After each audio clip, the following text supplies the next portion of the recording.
President, we have a national emergency. This is one of the things that we can shoot first and ask questions later. Normally you can't do that. All of a sudden these trees started moving out of the way. They parted for me. And then I came out into this opening, and there where I saw Jesus Christ.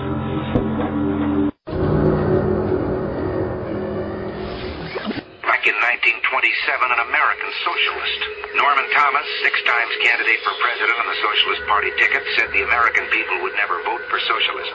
But he said under the name of liberalism, the American people will adopt every fragment of the socialist program. He is more imminent. James Madison, in 1788, speaking to the Virginia Convention, said, "Since the general civilization of mankind, I believe there are more instances of the abridgment of the freedom of the people by gradual and silent encroachment of those in power than by violent and sudden usurpations." When men were free.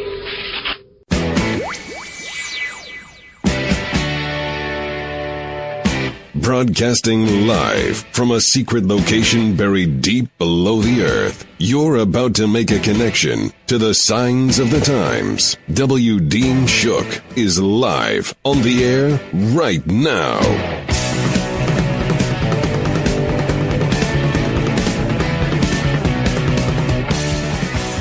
You're listening to End Time News. I'm your host, W. Dean Shook. Welcome to the new mainstream media.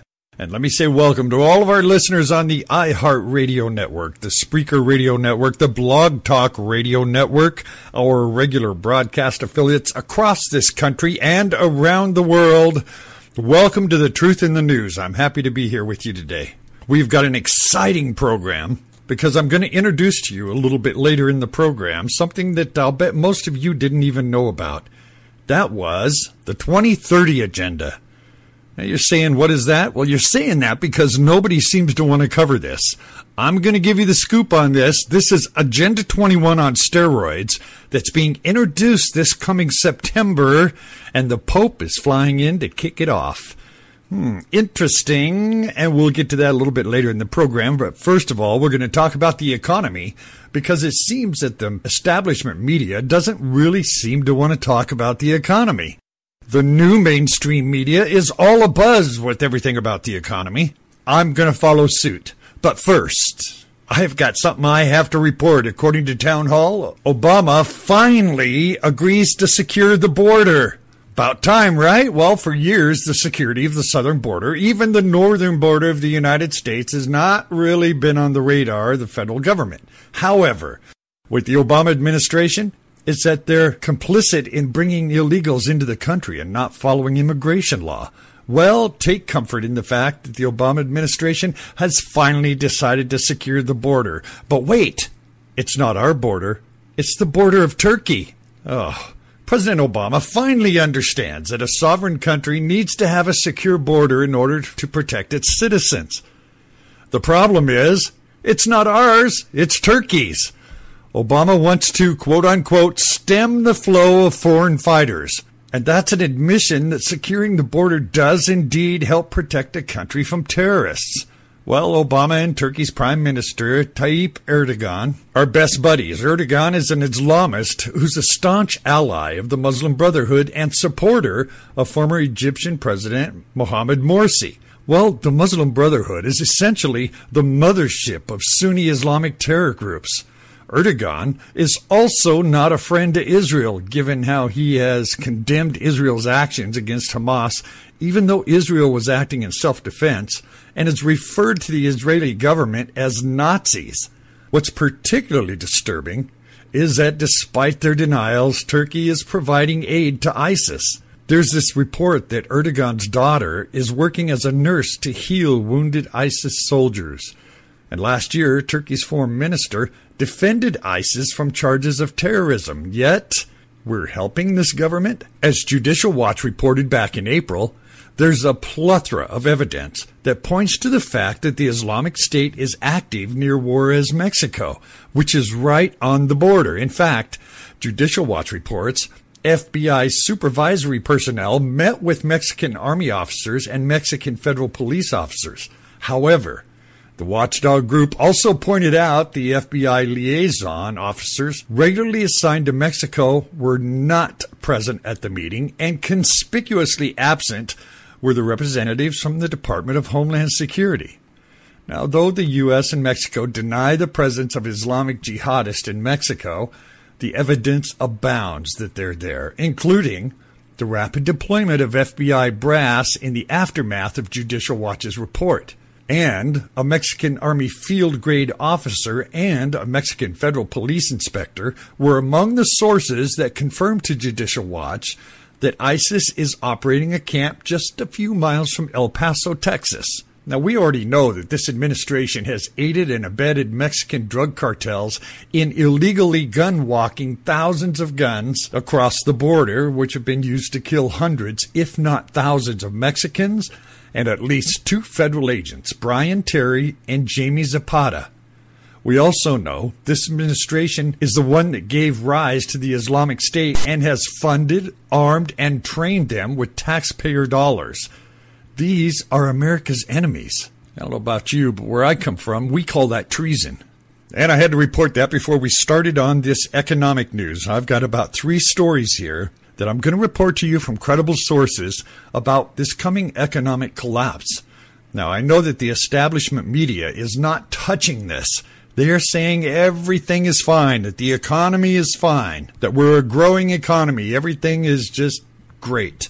Well, that's not quite true, and I want you to listen to these stories.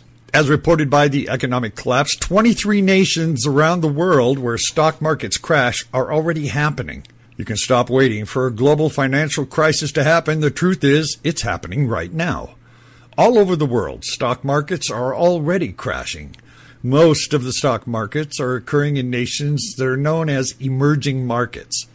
Now, in recent years, developing countries in Asia, South America, and Africa loaded up on lots of cheap loans that were denominated in U.S. dollars. But now that the U.S. dollar has been surging, those borrowers are finding it takes much more of their own local currencies to service these loans. That is, pay the interest on them. At the same time, prices are crashing for many of these commodities that those countries export. The exact same kind of double whammy caused the Latin American debt crisis in the 1980s and the Asian financial crisis in the 90s. Right now, almost every single stock market in the world is down significantly from a record high that was set earlier this year and late 2014. But even though stocks have been sliding in the Western world, they haven't completely collapsed yet. In much of the developing world, it's a very different story. Emerging market currencies are crashing hard. Recessions are starting. Liquidity prices are getting absolutely hammered. Now, I'm going to give you 23 of the economies that are collapsing right now. Malaysia, Brazil, Egypt, China, Indonesia, South Korea, Turkey, Chile, Colombia, Peru, Bulgaria, Greece, Poland, Siberia, Slovenia, Ukraine, Ghana, Kenya, Morocco, Nigeria, Singapore, Taiwan, and Thailand. And of course, this is just the beginning. The Western world is going to feel this kind of pain very soon. Now, I want to share with you an excerpt from an article that just appeared in the Telegraph that's entitled Doomsday Clock for Global Market Crash Strikes 1 Minute to Midnight as Central Banks Lose Control. You see, the Telegraph is not just one of the most important newspapers in the UK. It's truly one of the most important newspapers in the entire world. When it speaks on financial matters, millions of people listen very carefully. So for the Telegraph to declare that the countdown to a global crash is 1 minute to midnight, this is a very, very big deal. Here's what they said, and this is just a part of what they said. When the bank crisis crippled global markets 7 years ago, central bankers stepped in as lenders of last resort. Private sector loans were moved onto public sector balance sheets, and vast money printing gave the global economy room to heal. Time is now rapidly running out. From China to Brazil, the central banks have lost control, and at the same time, the global economy is grinding to a halt. It's only a matter of time before stock markets collapse under the weight of their lofty expectations and record valuations. Well, others are sounding the alarm about an imminent global financial crisis as well. For example, just consider what Egon and Grez recently told King World News. They said, I fear this coming September, October, all hell's going to break loose in the economy and the markets. A lot of factors point to that, both fundamental, and this indicates that we could have a number of shocks this autumn. Sadly, most investors will hold stocks, bonds, and property, and they'll see decline in value as an opportunity. It'll be a long time and a very big fall before they realize the system will not help them this time because the central bankers have ran out of ammunition to save the global financial system, yes, one more time. So we'll see more massive money printing, but it'll just make things worse. And at some stage, which would be quite soon, real fear was going to set in, a fear of a magnitude the world has not experienced before. Well, the smart money has been pulling their money out of stocks for quite a while now. And at this point, a lot of others have hopped on the bandwagon. This comes from CNBC. Said the flight of investor money from U.S. stock markets has turned into a stampede.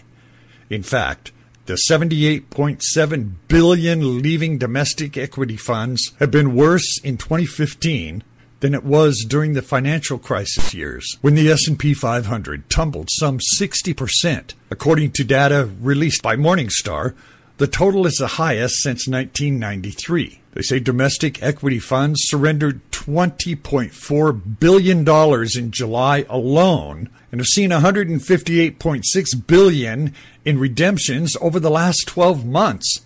Even a strong flow of money into passive management exchange-traded funds has been unable to offset the stream to the exit among retail investors who generally focus on mutual funds than ETFs. So those that were claiming that a crash wouldn't happen in 15 are already wrong. It's already happening. Now, people that don't like these warning messages are going to feel pretty stupid when things start falling apart all around them and they finally realize how wrong they truly are.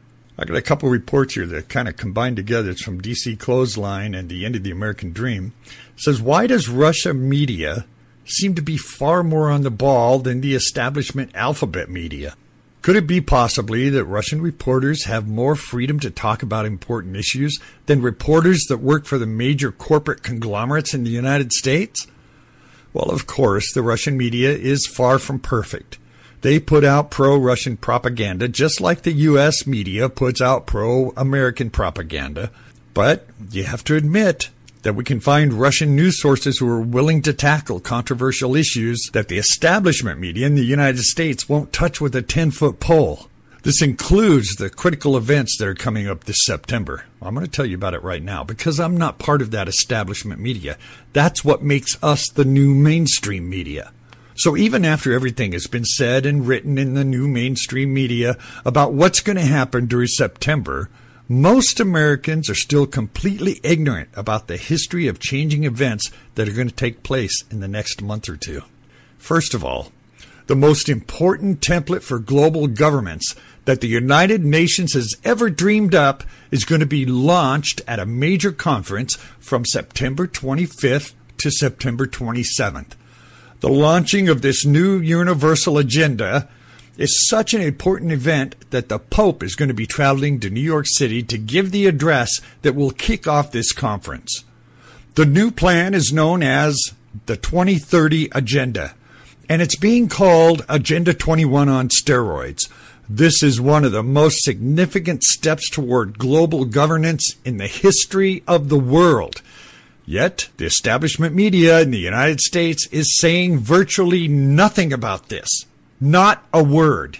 And in just a few minutes, I'm going to give you a nice introduction to this 2030 agenda.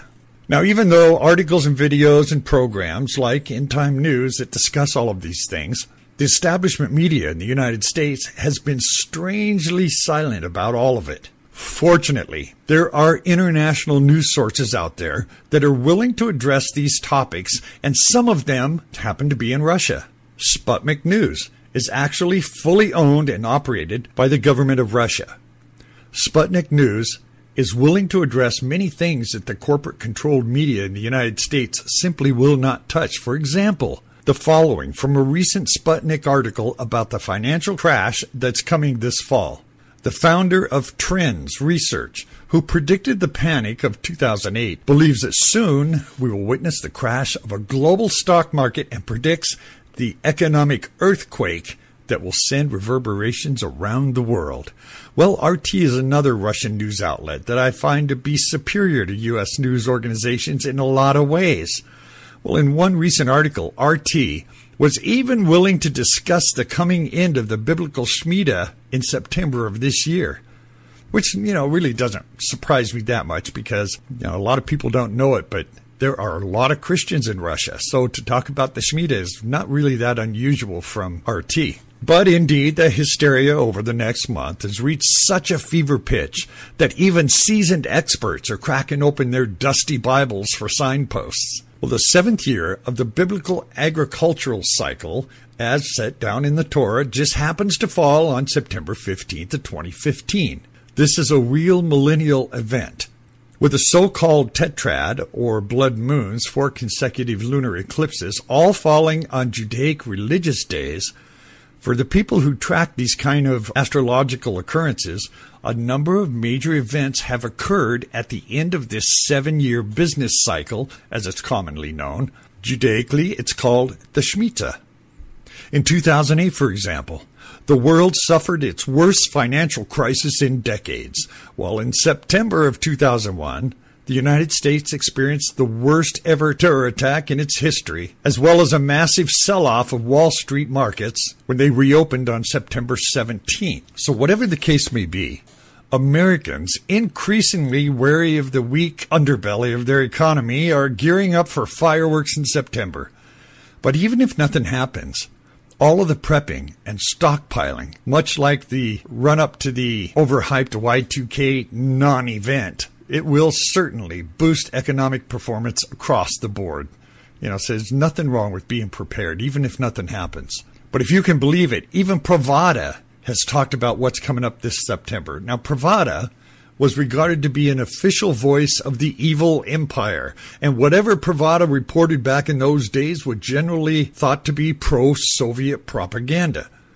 And that was generally true at the time. But today, Pravda has a lot more freedom to discuss the issues that really matter than a lot of U.S. outlets do. For instance, earlier this year, Pravda also discussed the potential for a financial apocalypse in September. They said again, in 2001 brought social conflict, financial calamity, as it was the pivot point that triggered a cascade of negative events that would go on for years, including the wars in Iraq and Afghanistan. They went on to point out something that I think is very interesting. They said another 7-year period would elapse and bring us to September 29th, 2008. On this infamous day, stocks skidded, the Dow slumping 777 points, the biggest single-day point loss ever.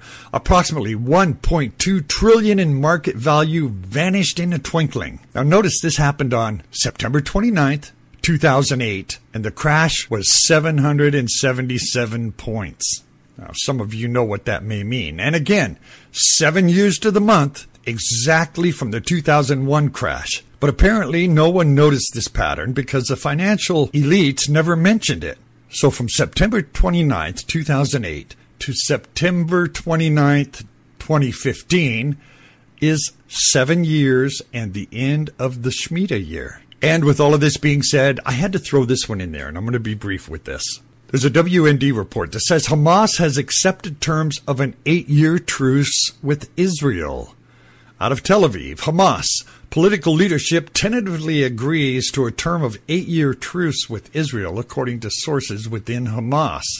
After discussing in Egypt, the Hamas delegation, headed by Hamas leaders, will travel to Qatar and Turkey for more input on the deal, which is being brokered by former Qatar envoy and ex-British Prime Minister Tony Blair. Well, in response to the truce reports, Prime Minister Benjamin Netanyahu has released a statement to the media that said there are no meetings with Hamas, there are no direct contacts, no contacts through other countries, and no contacts through intermediaries.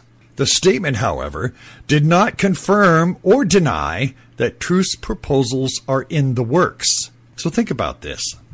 If it took them another year to work out the details of this 8-year peace agreement, would that work out to be a 7-year agreement with Israel? Think about that. All right. Being reported by DC Clothesline, 46 million Americans go to food banks, and long lines for dwindling food supplies begins at 6:30 a.m. Those that run food banks all over America say that demand for their services just continues to explode. It always amazes me that there are still people out there that insist that an economic collapse is not happening. From their air-conditioned homes in their cushy suburban neighborhoods, they mock the idea that the U.S. economy is crumbling. But if you just go down and visit the local food banks in their areas, they'd see how much people are really hurting. According to Feeding America spokesman Ross Fraser, 46 million Americans got food from a food bank at least one time during 2014. And because the demand has become so overwhelming, some food banks are cutting back on the number of days they operate and the amount of food that's given to each family. Impoverished Americans are lined up at food banks as early as 6:30 in the morning just so they can be sure to get something before the food runs out. Yet there are still many people out there that have the audacity to say that everything is fine in America. Our economy is fine. Well, shame on them for ignoring the pain of millions upon millions of their fellow citizens who have to go to food banks to feed their families. And the same thing is happening in New Mexico. It's also happening in Ohio. Needy people are standing in line at the crack of dawn so they can be sure to get something before the food runs out. Lisa Hamler, executive director of the Ohio Association of Food Banks, who's been working in food charities since the 1980s, said that when earlier economic downturns ended, food demand declined, but not this time. And when the next major economic turndown happens, anger and frustration are going to flare to extremely dangerous levels. At this point, it's not going to take much to set things off. Desperate people do desperate things. Desperation is rising. Well, and as promised, if you don't like Agenda 21, you're really not going to like the 2030 Agenda. It's being introduced in 2015, and it's called Agenda 21 on steroids. Next month, the United Nations is going to launch the 2030 Agenda at a major conference that's going to be held from September 25th to the 27th in New York City. The Pope is actually going to travel to New York to deliver an address which will kick off this conference. Unlike Agenda 21, which primarily focuses on the environment, the 2030 Agenda is truly a template for governing the entire planet. In addition to addressing climate change, it also sets ambitious goals for areas such as economics, health, energy, education, agriculture, gender equality, and a whole host of other issues. This global initiative is being billed as a new universal agenda for humanity. Now, if you're anything like me, alarm bells are starting to go off in your head right now. The new agenda is solidly rooted in Agenda 21. This was originally adopted by the United Nations back in 1992. Well, at the same time, Agenda 21 has been modified and amended numerous times. They've made noteworthy changes in 97, in 2002, and in 2012. But now, the UN's Sustainable Development Program is being given an entirely new name. And the scope of this agenda is being broadened dramatically. Here is what the official United Nations website says about it. And I quote, "The United Nations is now in the process of defining sustainable development goals as part of a new sustainable development agenda that must finish the job and leave no one behind. This agenda, to be launched at the Sustainable Development Summit in September of 2015, is currently being discussed at the UN General Assembly, where member states and civil societies are making contributions to the agenda. Just a few days ago, the core document of the 2030 Agenda was finalized. When what is in this document starts getting out, it's going to create a huge stir among Americans that are concerned about the ambitions of the globalists. Now, this comes from the preamble of this document, and once again, I quote, "The agenda is a plan of action for people, planet, and prosperity. It also seeks to strengthen universal peace in a larger freedom. We recognize that eradicating poverty in all of its forms and dimensions, including extreme poverty, is the greatest global challenge and an indispensable requirement for sustainable development. All countries and all stakeholders, acting in collaborative partnership, will implement this plan. We are resolved to free the human race from the tyranny of poverty and want to secure our planet. We're determined to take the bold and transformative steps which are urgently needed to shift the world into a sustainable and resilient path. As we embark on this collective journey, we pledge that no one will be left behind. The 17 Sustainable Development Goals and 169 targets, which are announced today, demonstrate the scale and ambition of this new universal agenda. They seek to build on the Millennium Development Goals and complete what these did not achieve. They seek to realize the human rights of all and to achieve gender equality and the empowerment of all women and girls. They are integrated and indivisible and balanced the three dimensions of sustainable development: the economy, social, and environmental. And as you can see, this is not just a plan to fight climate change. This is literally a blueprint for transforming global society. The core of this plan is a set of 17 specific goals, and I'm going to tell you what these goals are. 1, end poverty in all of its forms everywhere. 2, end hunger, achieve food security and improve nutrition and promote sustainable agriculture. 3, and ensure healthy lives and promote well-being for all ages. 4, to ensure inclusive and equitable quality education and promote lifelong learning opportunities for all. 5, achieve gender equality and empower all women and girls. 6, to ensure availability and sustainable management of water and sanitation for all. 7, to ensure access to affordable, reliable, sustainable, and modern energy for all. Number 8, to promote sustained, inclusive, and sustainable economic growth, full and productive employment, and decent work for all. 9, to build resilient infrastructure, to promote inclusive and sustainable industrialization and foster innovation. 10, to reduce inequality within and among countries. 11, make cities and human settlements inclusive, safe, resilient, and sustainable. 12, to ensure sustainable consumption and production patterns. 13, to take urgent action to combat climate change and its impacts. 14, and sustainability, use the oceans, seas, and marine sources for sustainable development. 15 is to protect, restore, and promote sustainable use of terrestrial ecosystems and halt and reverse land degradation and halt biodiversity loss. That's a mouthful. 16, to promote peaceful and inclusive society for sustainable development, provide access to justice for all, and build effective, accountable, and exclusive institutions on all levels. 17 is to strengthen the means of implementation and revitalize the Global Partnership for Sustainable Development.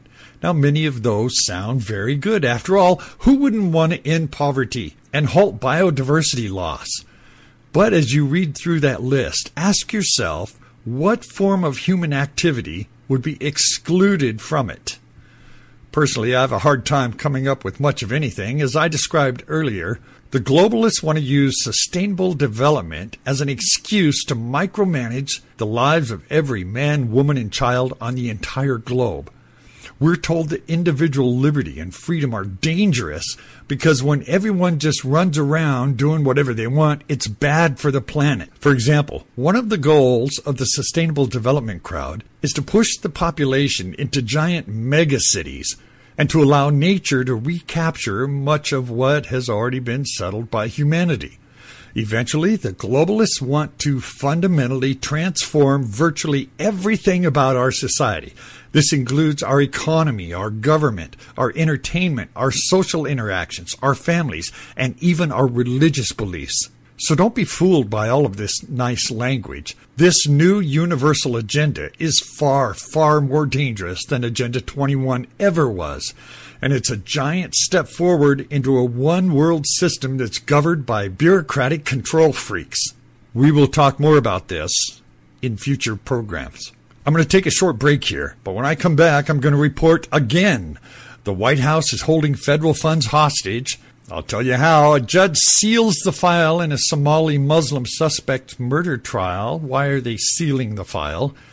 And there's a city that refuses to allow a man to pay a $25 parking ticket with 2,500 pennies. They tell him it's not legal tender. There's a Muslim asylum seeker who allegedly beheads a victim inside an IKEA. How does IKEA respond?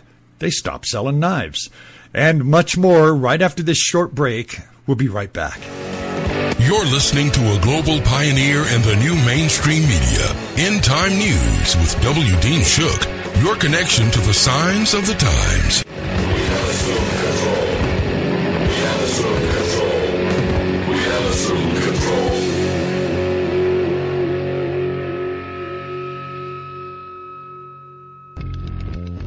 GoDaddy offers everything you need to make a name for yourself on the web, from domain names and website builders to complete e-commerce solutions. We've earned our place as the world's #1 accredited domain registrar by delivering world-class products at competitive prices and support them with industry-best services delivered 24/7, 365. We're proud to serve our customers from locations around the world. Sign up now at wdeanshook.com and get your domain name as low as $5.99 a year. Sign up now at wdeanshook.com. Go, Daddy. Go, Daddy.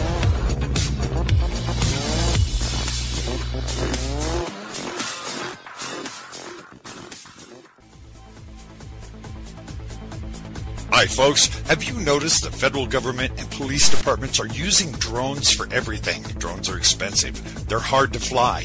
It can take up to a week just to learn to make a drone hover. Not anymore. There's a new generation of drones that are not only affordable but very easy to fly. Now you can have your own personal drone, anything from a micro mini that'll fit in the palm of your hand, right up to a full-scale model, 10 inches in diameter like the model I have, the V949 Pro. Comes with a 6-axis 4-rotor blade and an HD 2.4 camera mounted on the bottom. These drones are made of a space-age polymer. They're durable, and don't worry about crashing your drone. Replacement blades for this drone from the website are only $1.80 for a pack of 4. That's right, I said $1.80 for a pack of 4 replacement blades. You can also get an extra long life battery. This battery allows you up to a half hour of flight time with a maximum speed of 40 miles an hour.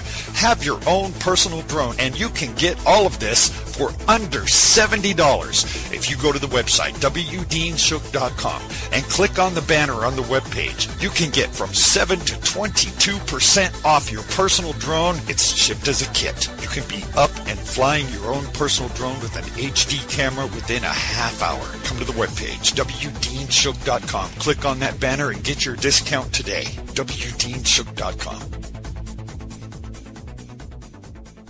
Do you think the media is biased? Maybe they're leaving something out, or there's something they're not telling you. Now, you have a source for the truth in the news. W. Dean Shook, End Time News. Your connection to the signs of the times. You know, seems these days that not a single one of us who steps on a train, boards an airplane, attends a concert or a sporting event doesn't have at least a fleeting concern that terror could strike. The reality of the post-9/11 world is that we're at war and we are a target. We all live with some level of uncertainty and fear. It's easy to lose sight of an issue that defines our generation, the need to stop terrorism in our time.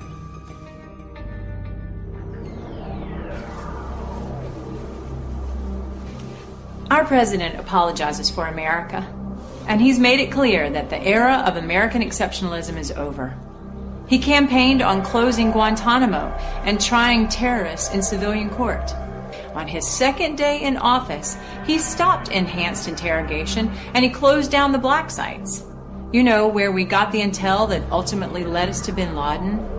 He has all but abandoned Israel, despite the fact that Iran is the world's leading sponsor of terror, that openly calls for the annihilation of Israel. All while Iran develops a nuclear bomb that they recently announced could be delivered to U.S. targets via missiles developed during Obama's presidency, while he does nothing but talk. The question for every American is simply, are we safer? AreWeSafer.com provides you with the facts and the potential consequences of these failed policies so that you can make informed decisions. I mean, let's face it. If things don't change, everything will change. And we all hope that day never comes.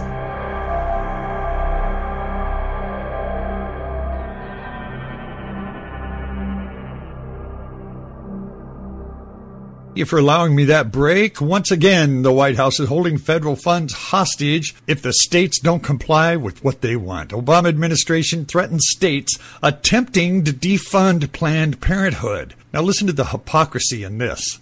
The Obama administration is threatening states attempting to defund Planned Parenthood, those trying to stop the flow of their Medicaid funds to the abortion provider, with potential violations of federal law and ultimately the cutting off of Medicaid funds to those states.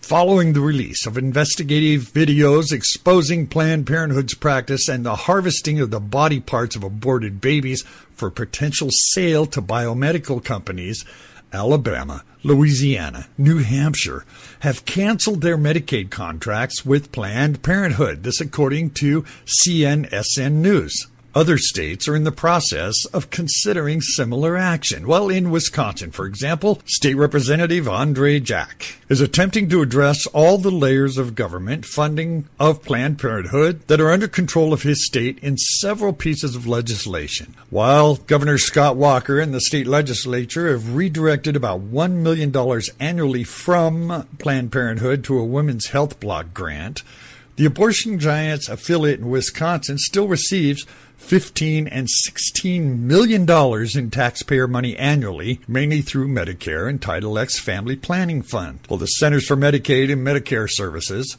which is part of the Department of Health and Human Services, has stepped in. However, reports the Wall Street Journal, to warn these states that they may be in violation of federal law because by blocking Planned Parenthood's reception of Medicare benefits, it says women could lose access to essential preventive care such as cancer prevention screenings.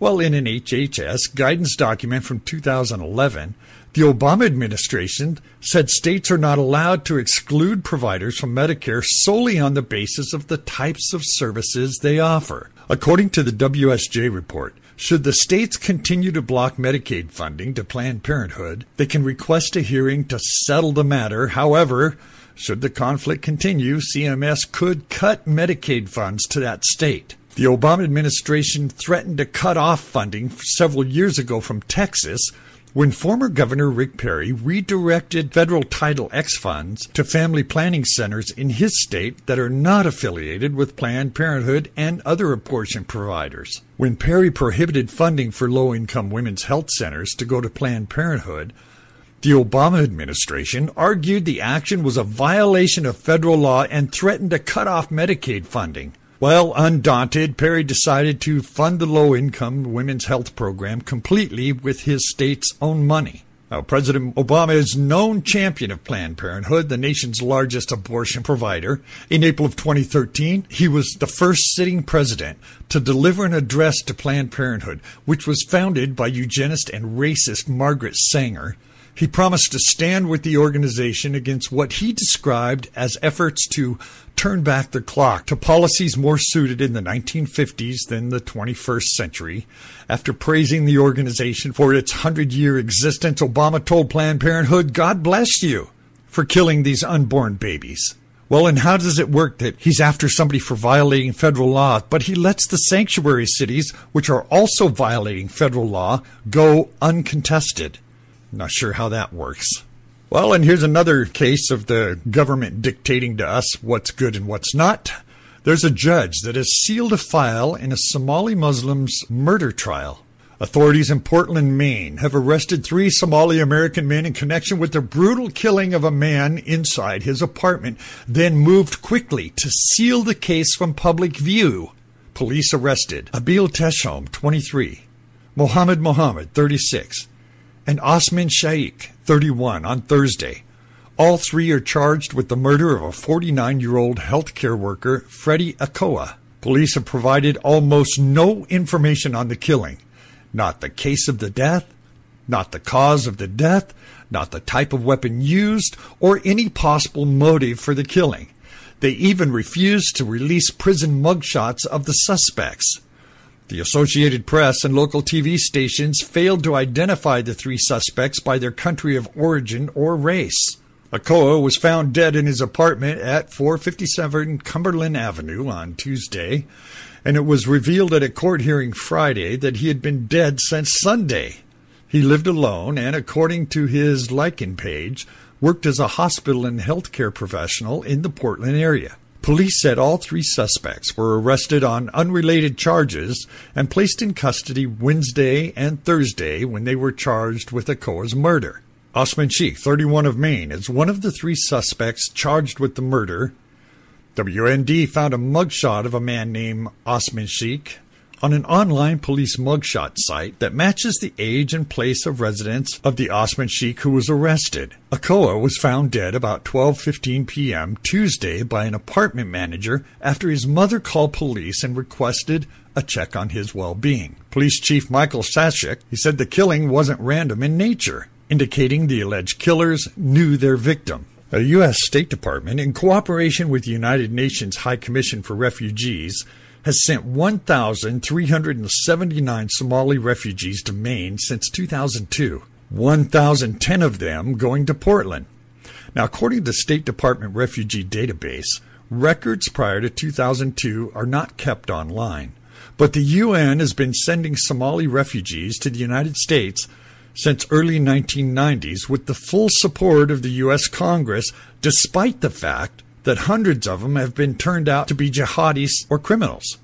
Somalis has the worst records. Countless Somalis arrested in America have been investigated, arrested, and convicted of violent crimes and terrorism-related charges. More than 50 have left the U.S. to join the ranks of ISIS and Al-Shabaab and Al-Qaeda, and the FBI has confirmed that. Yet, the Obama administration, with the full support of Congress, continues to infuse American cities with a steady stream of Sunni Muslim refugees from Somalia. They arrive in the U.S. at a rate of 7,000 to 10,000 a year, at about 600 to 800 a month, according to records obtained by WND through a search of State Department database. They get resettled in more than 190 cities and towns, and many sent to the greater Minneapolis-St. Paul area of Minnesota, Columbus, Ohio, Portland, Maine, San Diego, California, Fargo, South Dakota, Wichita, Kansas, Boise and Twin Falls, Idaho, Amarillo, Texas, and Seattle, Washington, among other cities. WND has reported on numerous other criminals and terrorist elements who entered the country legally through the Refugee Resettlement Program, including one case where a refugee from the West African country of Togo was in the country only 9 days before raping a woman in Virginia. Now, has there ever been a better case for the Conventions of States, Article 5? Well, and here's a story about somebody who was told that their pennies are not legal tender. Well, the city refused to allow a man to pay his $25 parking ticket with pennies.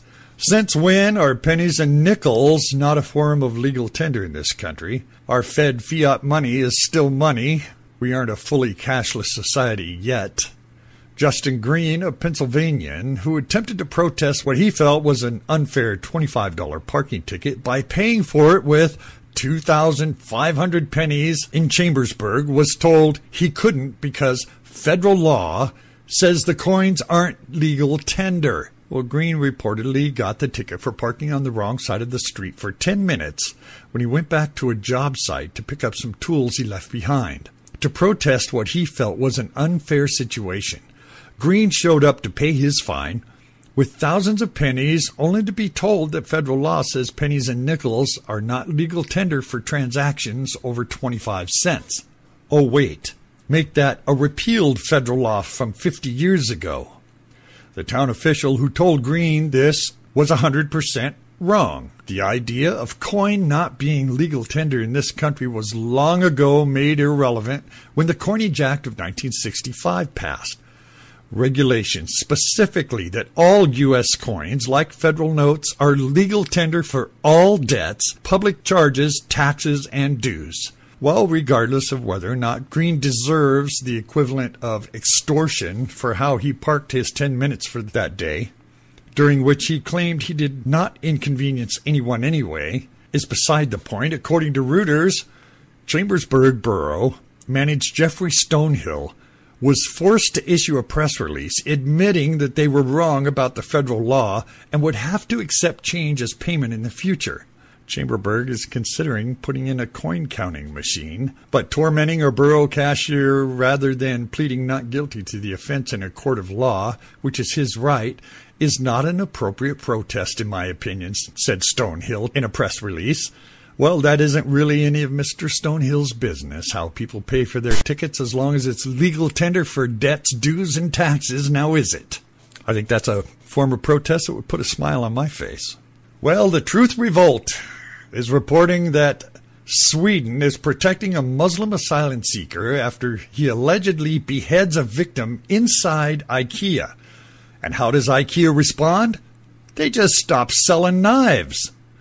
Well, it was a horrific scene in IKEA, largest superstore in Sweden this week, as a mother and son were both stabbed and killed in the kitchenware section of the store by an asylum seeker who was soon to be deported. What is known is that a 36-year-old Northeast African man entered the IKEA in Sweden, grabbed a kitchen knife from a store shelf, and killed a 55-year-old woman and her 28-year-old son. The man is described as an asylum seeker and had met the day before with immigration officials who issued him a deportation order. After the killing, the suspect stabbed himself in the stomach, but he survived. Additional reports are surfacing that allege that one of the victims was beheaded, yet police has not yet confirmed or stated any political or religious motivations behind these murders. Those reports also suggest that customers heard the killer shout Allah Akbar during the attack. The IKEA store has also responded by ceasing the sale of kitchen knives. IKEA told the media that the store will temporarily halt the sale of kitchen knives. That should match well with IKEA's general policy of being a gun-free zone. And staying on this same subject, according to Forbes, gun and ammo tax aims at reducing violence in Seattle. Now, if you're a gun owner or hoping to be in the city of Seattle, it's going to cost you. Seattle City Council has approved a new tax on gun and ammo sales. Under the law, referred to as the gun violence tax, gun and ammo sales in the city are subject to a $25 per firearm sale and a 5 cent for every round of ammunition they sell, and 2 cents for every round of .22 caliber ammunition and smaller. Seattle City Budget Office estimates the gun violence tax will raise between $300,000 and $500,000 per year, which will be revenue raised under the tax will be earmarked for violence prevention. Now, those who support the tax believe that it could deter potential criminals from buying a gun that would be used to commit a crime. Opponents of the tax say that it unfairly penalizes lower-income individuals by making it more expensive to legally acquire a gun. Well, City Council President Tim Burgess says the new law is intended to improve gun safety. Well, every day the general public pays this enormous cost of gun violence. He says gun violence is a public health crisis in our city and our nation. City governments can and must pursue innovative gun safety measures that save lives and save money. And it has no other areas of policy. Seattle can lead the way in local solutions. Well, a gun violence tax will give us revenue to provide broad-based benefits through research and prevention programs. They said it wouldn't be the only such tax in the country. A similar tax in Cook County, Illinois, was adopted after much controversy in 2012. The hope was that it would slow gun violence. However, according to reports in the Chicago Tribune, Gun violence continues to escalate in the city of Chicago, with the number of persons shot in 2015 so far on pace to top those shot in 2014. So here's what the White House says about gun violence. They want to require background checks for all gun sales. Okay. Strengthen the background check system for gun sales, to pass new, stronger bans on assault weapons, to limit ammunition magazines to 10 rounds, to finish the job of getting armor-piercing bullets off the streets, to give law enforcement additional tools to prevent and prosecute gun crime, end the freeze on gun violence research, and make our schools safer with a new source officer and counselors, better emergency response plans, and more nurturing school climates. Well, let me ask you this. If your child was bleeding from the ears and you took him to the emergency room, and the doctor in the emergency room put cotton in his ear to stop the blood from coming out of his ears and said, there you go ahead and go home, would you be happy with that? Well, if you said no, I'd say, why not? You went in to have the bleeding stopped, and he did it by putting cotton in his ears. Well, the reason you're not going to be satisfied, the reason no reasonable person would be satisfied with that, is because he didn't fix the problem, only the symptom. Well, all of these things, banning assault weapons, ammunition rounds, all of these things are treating the symptoms, not the source. If somebody wants to kill somebody and they run them down with the car, are you going to ban cars? If they hit them with baseball bats, are you going to ban baseball bats? They're treating the symptom, not the cause. But somehow these people just don't seem to get it. Well, let's move on from that. You know, all presidents come to the end of their presidency. They like to build themselves a nice library. Presidents have been doing this for a long time. Well, Obama seeks $1 billion for a post-presidency work fundraising for a library. President Obama's associates, on the heels of a recent intimate White House dinner hosted by his wife and him for 13 guests to decide the post-presidency future, they came to this startling conclusion. The executive couple would need at least $1 billion to bring their library and foundation dreams to fruition. Advisors who have taken a look at the president's post-White House days are attempting to map a future for him and his family. I've already talked about fundraising strategies to come up with a minimum of $800 million, according to the New York Times, but the necessary funding may actually hit the $1 billion mark. If so, the amount would be double what former President George W. Bush raised for his own presidential library and accompanying programs. Reportedly, Obama's tentative post-White House plans call for an endowment of as much as $1 billion to create a foundation with worldwide influence, as well as a fund of high-tech digital library in Chicago. According to Marty Nesbitt, where we'll end up, we don't know yet. One of the Obama's longtime Chicago friends, who's helping plan the creation of the library and global foundation, said money is the main issue. The New York Times reported Obama only received about $5.4 million for his post-presidency plans from a dozen different donors, including one from Michael Sachs, a Chicago businessman, for the amount of $666,666. That's $666.666. But once Obama leaves office, the real fundraising will begin in earnest, Aide said. Among the attendees of his recent White House dinner were Luton billionaire Reid Hoffman, novelist Toni Morrison, hedge fund manager Mark Larcy, venture capitalist John Doerr, writer Malcolm Gladwell, Sun Microsystems co-founder, and actress Eva Longoria.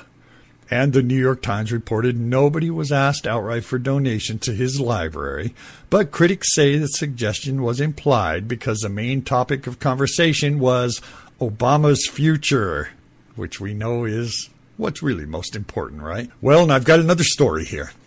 This is an exclusive by Leo Homan of WND. There is a growing chorus across the U.S. that says no more refugees. Obama continues to plop thousands of Muslims here. This is an exclusive. The pushback started earlier this year in South Carolina, then spread to Minnesota, Idaho, and now North Dakota. Michigan and Ohio are also organizing against what local residents say is a sinister and sneaky federal program that almost never gets serious coverage from local media. It's the U.S. State Department Refugee Resettlement Program, which has been humming along in autopilot since Congress passed the Refugee Act of 1980, signed by President Jimmy Carter. Since that time, more than 3 million refugees from third world countries have been permanently resettled in more than 190 American cities and towns. On the rare occasion when the program attracts national media coverage, it almost always gets spun in a positive light, citing emotional, sometimes tear-jerking stories of refugees rescued from violence in their homeland. But activists say there's another side of the refugee program that isn't being told. And no longer satisfied with pat answers, residents in several states are starting to ask the hard questions. They're showing up at meetings. They're starting blogs and email lists. They're digging up information by bypassing local media to inform their friends and neighbors of what's really going on with this refugee movement. In conservative Twin Falls, Idaho, for instance, a group of 100 activists are going door to door to inform their neighbors about this refugee program and how it works. Organizer Rick Martin says most of the people are surprised to find out the United Nations picks most of the refugees destined for America, that the Catholic Church, the Lutheran and Episcopal churches, along with evangelical and Jewish groups, get paid by the federal government to resettle refugees in the U.S. And when we mention that the UN is involved, most of them don't believe it. So we have to show them the articles, according to Martin. The UN connection could explain why so many Muslim refugees are coming to the U.S. from jihadist hotbeds like Syria and Somalia, while persecuted Christians in Syria, Iraq, and Egypt have a hard time getting within sight of the Statue of Liberty. It may also explain why Muslim countries with plenty of open land, such as Saudi Arabia, aren't taking in more of the Sunni refugees being created by these Islamist-inspired civil strife in Syria, Iraq, Yemen, and Somalia. Hundreds of residents in Fargo and Cass County, North Dakota, are the latest to get active. More than 2,500 have signed an online petition titled The Lutheran Society Services in Fargo at change.org. The LSS, a subsidiary of Lutheran Immigration and Refugee Service, one of the 9 resettlement agencies, has been funneling UN-selected refugees into the Midwest states like the Dakotas and Minnesota for years. Since 2002, the small cities of Fargo and West Fargo have received 3,645 refugees from more than 24 third world countries, including 1,397 refugees from Bahrain, 670 from Somalia, 567 from Iraq, 209 from Liberia, 196 from the Congo, and the balance from Afghanistan, Russia, Cambodia, Chad, Colombia, Ethiopia, Rwanda, Sierra Leone, the Sudan. And these are not Christians. These are predominantly Muslims. They're not letting Christians into the country looking for asylum. On Thursday of last week, Lutheran Social Services announced it has rejected the online petitioner's plea, saying it would continue to resettle refugees from around the world in Fargo, demonstrating once again that the agency works for the federal government and the United Nations, not the people of Fargo or North Dakota. At that point, the petition had 450 signers. By Saturday afternoon, it was up to 2,370 signatures, and by Sunday afternoon, it had already surpassed 2,500. Overall, the United Nations has sent nearly 500,000 refugees directly from third world countries to more than 190 cities and towns across the U.S. since Obama took office. In one country where the U.S. would have used the refugee program to rescue persecuted Christians in Syria, it has failed to do it. Over the past year, more than 1,150 refugees have entered the U.S. from Syria, with only a small handful, 40 Christians among them, while 95% have been Muslims, according to a search of federal government database. The State Department assures those who ask questions about security refugees the most highly vetted of all U.S. immigrants, but the FBI, which is responsible for doing the vetting, refutes that notion. House Homeland Security Chairman Michael McCaul, Republican from Texas, called them on that very deception. Please listen to this clip. Thank you, Mr. Chairman. I want to thank you for holding this important hearing. We've been sounding the alarm for months on this issue, and for good reason. America has a proud tradition of welcoming refugees and immigrants, but we need to make sure that extremists do not exploit this pathway to our country, especially from terrorist safe havens. Last year, the administration announced plans to surge the admission of Syrian refugees into the United States, including plans to resettle roughly 2,000 of them this year and thousands more next year. This is concerning for two reasons. First, terrorists have made it known that they want to manipulate refugee programs to sneak operatives into the West.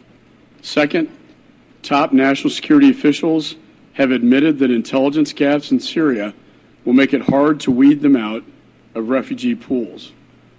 Testifying before our committee in February, the director of National Counterterrorism Center called these refugees a population of concern, giving the expansive presence of ISIS and al-Qaeda in Syria.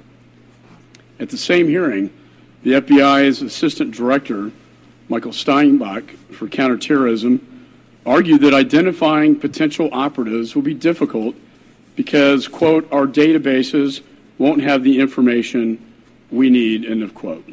Simply put, we cannot screen applicants confidentially if we don't have good intelligence on the ground. We can't vet them properly if we don't have the proper databases. In light of these concerns, I sent a series of letters to the administration this year highlighting the risk of accelerating Syrian refugee admissions and requesting greater assurances regarding the screening process. The responses were inadequate, and the administration was vague in explaining how the screening process would overcome the intelligence gaps. I just wrote the President 2 weeks ago, again asking for answers and a classified briefing for members of this committee. We are still waiting for a serious response. I do not take this issue lightly. Terrorists are constantly probing our defenses and would not hesitate to exploit a program meant to save innocent people fleeing from violence for the purpose of attacking our homeland. I remind you that members of al-Qaeda in Iraq, the predecessor to ISIS, have already managed to sneak into our country through refugee settlement programs. Two of these terrorists, arrested in 2009, were responsible for killing 4 Pennsylvania National Guard soldiers in Iraq, yet they were gained entry and resettled in Bowling Green, Kentucky. And that was when we had far better intelligence on the ground in Iraq to vet refugees, where in Syria we are dark. The situation today in Syria is even more chaotic, making it difficult to get the biometric, biographic, and other information needed to ensure individuals being admitted into our country do not intend to do our people harm. Since its founding, America has welcomed refugees from conflict zones in the darkest corners of the globe. We will not abandon that tradition. It embodies the compassion of our people and represents our deepest values. But we must also not abandon our vigilance, and we cannot be naive. In Syria, we are witnessing the largest convergence of Islamist terrorists in world history, and some of these fanatics want to turn our refugee programs into a Trojan horse to carry out attacks here at home. We cannot allow that to happen, and I hope the White House will do more to convince Congress and the American people that it is moving forward cautiously, appropriately, but most importantly, with the security of the American people as the priority. If it does not, we may need to consider taking additional steps here on Capitol Hill. And with that, Mr. Chairman, I yield back. Now, WND has reported numerous cases of criminal and terrorist activities among these refugees over the past year. Most recently, reporting on Case Friday, where 3 Somali Americans believed to be refugees or children of refugees that were arrested in Portland for that murder of the local guy. In another case, a refugee from Togo was in the U.S. only 9 days before he raped a woman in Virginia, like I just reported. In April, 6 young Somali men from refugee families in Minnesota were arrested and charged with repeatedly trying to board flights to Turkey, where they planned to cross the border and join ISIS in Syria. And these cases are just the latest in a string of Somali refugees involved in terrorist activities. And it led U.S. Attorney Andrew Luger to admit at a press conference, we have a terror recruitment problem in Minnesota. On January 30th, WND reported the FBI announced its newest most wanted terrorist was a Somali refugee working as a cab driver in Virginia who was recruiting for al-Shabaab and al-Qaeda.